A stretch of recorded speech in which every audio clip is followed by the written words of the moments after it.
श्रीमद्भगवद्गीता श्रीमद्भगवद्गीता अथ द्वादशोऽध्यायः अथ द्वादशोऽध्यायः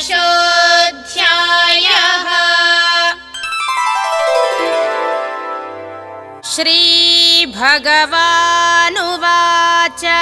श्रीभगवानुवाच ये तु धर्म्यामृतमिदम्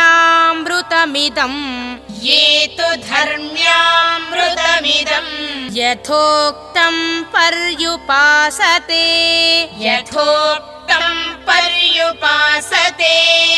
श्रद्धधाना मत्परमा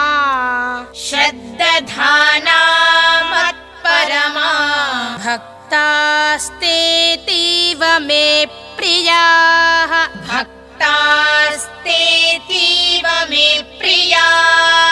ॐ तत्सदिति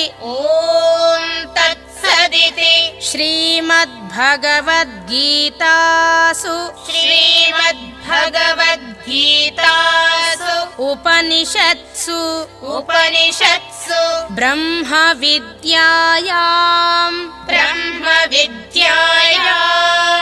योगशास्त्रे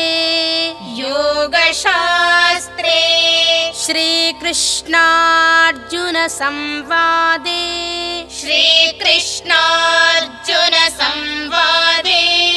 भक्तियोगो नाम